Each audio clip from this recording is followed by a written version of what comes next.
Welcome to another Tea Time with Brian. Welcome. This is very exciting. And as you know, as you see, like I'm doing with my hair, I'm experimenting new things with our live stream, so this is a new, that's why you might not see the background that I normally have and the logo, but we're just trying new things to make sure that we're bringing you new exciting content, such as interviews. Next week, we're actually going to have our executive director, Ian Bridgeforth, to tell you more about some artist submissions that we will have for a very exciting project that we're doing, a film series called Audacity. So keep out on the lookout for that. It's going to be very exciting. There's actually some ads running currently for that. So if you're an artist, we are actually asking for that.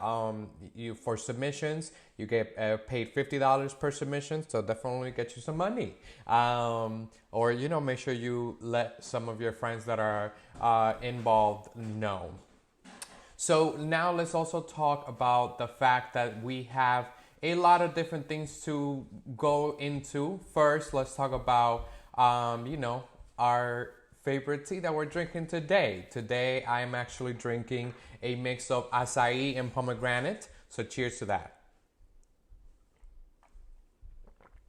Now that we got that out of the way, let's dive into our topics. Today, we're gonna, how I always, we'll go into that later, but today we're actually going to talk about, we have 2 more weeks left in Hispanic Heritage Month, or a couple of days, like 2. So today and next week would be our last 2 times that I give you the exciting facts about our eclectic culture and for Hispanic or Latinx Heritage Month. And just let me tell you some things that you would not have if it wasn't because of Latin America and its descendants.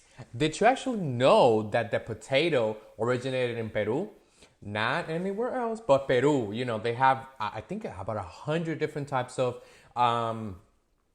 potatoes, even purple ones, which are so cool. I don't know. And so no French fries or your grandma's potato salad without Peruvians. So definitely shout out to them. And if you have not had Peruvian food, you need to. It's so amazing.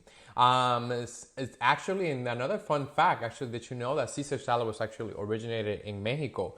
And of course, it has nothing to do with the Roman Emperor Julius, but it's actually really interesting. You would have thought that, maybe in Italy or, somewhere in Mediterranean, but nah, it was actually in Mexico that was created.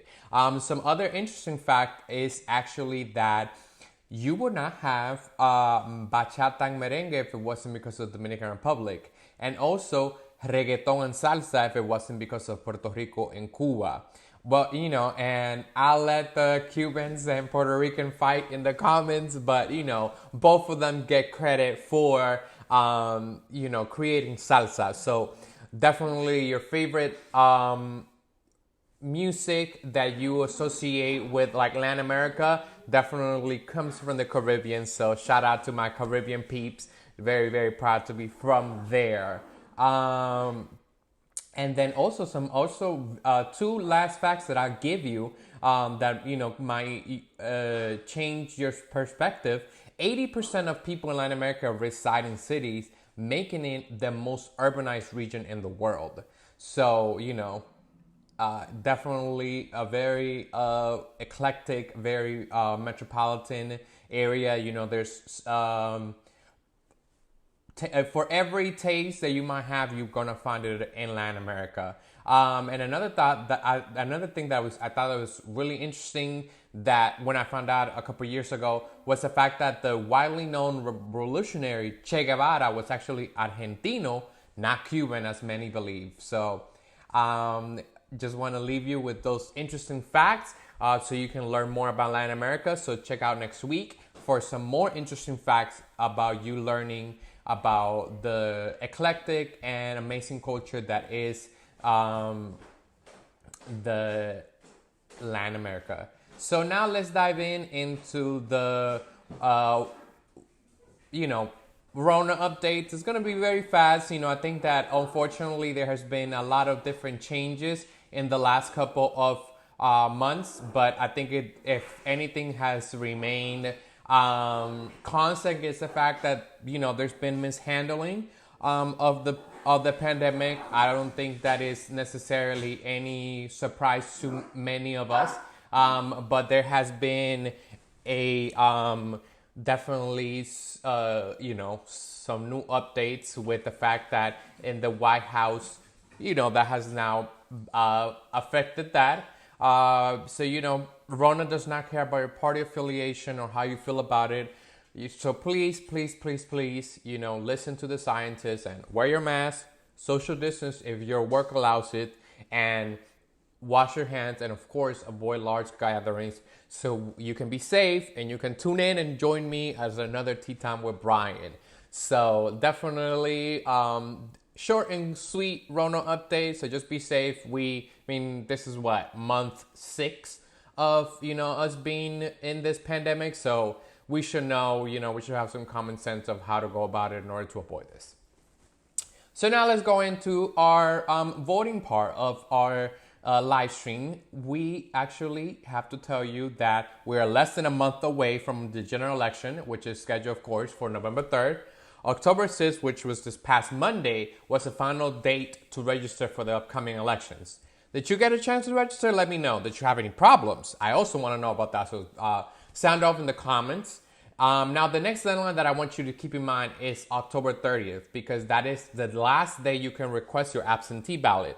But it is imperative, do not wait until then, because you have to make sure that you give the post servers more than enough time to deliver that absentee ballot. So please make sure you request it. I always, at the end of every live stream, I always give you a link to request it, and it's actually, I've seen that a lot of you have clicked it, so make sure you are requesting absentee ballots. So yeah, definitely some good news regarding that. So let's start off, and that actually leads me to the next part of our report.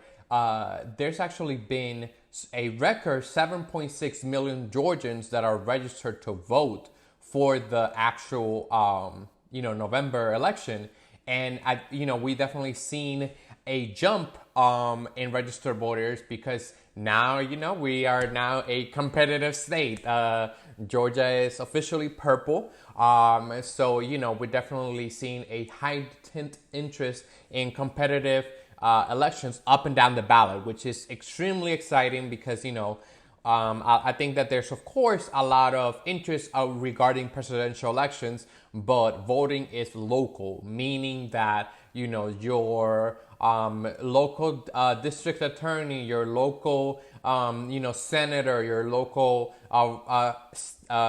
state representative are the ones that are making the decisions that affect your day-to-day life. So it's extremely important that you are, making sure that you pay attention to those and know how those are going to affect your day-to-day.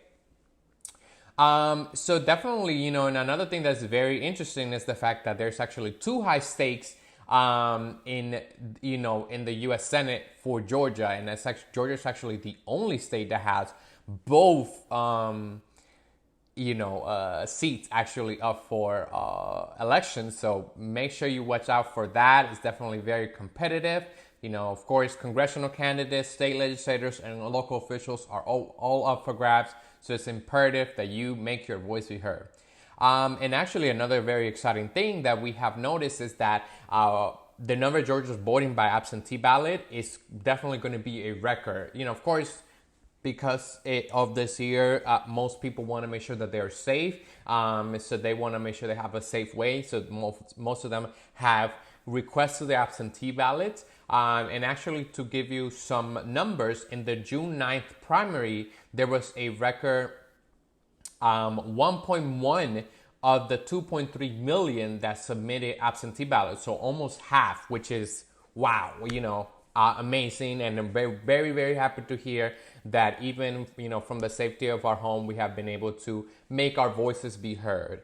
So far, more than 262,000 voters have turned in their absentee ballots to their county election office, which with a lot more getting mailed to voters. So very exciting. Like I told you, a couple minutes ago, requested. It is extremely easy. Fill it out. Fill it. To help your parents requested, and want to make sure that everybody in your home is able to vote for those that can. So, and I think that the pandemic has also caused many organizations, which is very exciting from a personal side of things. I think this situation has brought a lot of innovation, as well as just forcing a lot of organizations, making sure that they are making different ways of doing get out the vote initiative. And I think that it has been very interesting to see changes from the face-to-face interaction, even though that's always going to be I think key. I think that is honestly amazing to see how with this election season we've used the wave of the future, which is extent use of social media, text messages, as well as just phone calls to make sure that they're reaching new voters. And I'm sure you for my young people, I'm sure you're a little tired, but I think it's just the name of the game. We have a lot of at stakes, so it is very important that you are register, that you are making your voice be heard. So that's why you're hearing so much from the different campaigns and the different organizations. So now let's get those were some good news, but now let's get into the the negative side of things, or the bad side of the coin. Unfortunately, Georgia, North Carolina, and Texas stand out as the worst offenders when it comes to when it comes to voting rights. That's just the reality. I'm not going to sugarcoat it. If anything, you guys are joining me because I give you the tea straight up and we talk about it, and that's just a tea. Unfortunately, Georgia, North Carolina, and Texas throughout the years have stood out as states that made sure that they are disenfranchising a lot of different voters. I think that that shows it with Georgia's controversial purge of hundreds of thousands of people from the state's voter roll in 2017, as well as they were removed for not voting in previous election, which makes no sense when we've been, a lot of those same people have been active. So it's crazy to know that this would have definitely been scrutinized if it would have gone to the Justice Department. And it also doesn't help. Another factor is the fact that Georgia has actually closed 214 polling places since 2012. That should be the opposite. We have kept growing in Georgia. The population of Georgia continues to grow. So why are we closing polling locations? It should be the opposite. Especially when we have seen from 2016 and 2018 gubernatorial elections that the lines have been crazy. We've made national headlines time and time again about lines being crazy. The same happened with our June 9th primary. So it is time for us to open new polling locations to make sure that we are not disenfranchising voters. And we actually heard from Brian Sells, which is an Atlanta lawyer who specializes in voting rights, said that polling places closures have been the biggest problem Georgia has faced in the recent years. And he himself said that these closures are made without regard for the effects that they'll have on minority voters. And there's usually no way to know it's happening without attending Board of Election meetings where these decisions are made. So that's why I tell you all the time, make sure you are involved, because your local Board of Elections and your local, county are the ones making these meetings, and they bet on you not showing up. They bet on you not being involved, because it is easier for them to get away with, just making whatever decision they want. So please get civically engaged, because we want you to know that it's extremely imperative that your voices are being heard and all voting is local. So now, that we talked about that, I want to conclude by telling you that, make your plan to vote today. Go with your fams, with your friends, and make it a group activity. Don't just go by yourself. I think that it would be really fun to take your friends. Let's say like, oh, let's, of course, if you live in the same precinct, but make it a group activity or take it with your sister, with your friends. But I personally, just to give you my own recommendation, I say to go vote early, and that's starting next week, just because in order to avoid the long lines. I've actually been voting early since I was 18. So definitely make sure that you are, checking out for when the locations are released. The early voting period actually runs from Monday, October 12th until Friday, October 30th. But dates and hours vary on where you live. So check out for that. And actually for my local Augusta peeps, we're actually going to put out graphics that will have Richmond, Burke, and Columbia counties telling you the locations and times. So look out for those. So very exciting. We want to make sure that we let you know when to go vote. So definitely go early vote. And if you want to wait till election day, definitely vote as well. But make a plan so you know what to expect, who to go with, and just making sure that you are safe during these times. So, now I want to, just like I always tell you, ending this live stream, what caught your attention the most? Is there a topic you want to hear more about? I think that your feedback is what helps me improve. So we definitely appreciate all the feedback we have gotten. Is there something else you want to see? Is there something else you want me to bring? And just excited because we're gonna have, for the next couple of weeks, we're gonna have some good interviews that are gonna go live during this time. So look out for that from some local Augusta as well as Atlanta organizations that are doing some amazing work that you guys should know about. So thank you, and I appreciate it. So sound off in the comments. And we will be back at the same time and place for another Tea Time with Brian. So make sure you join us. Ciao.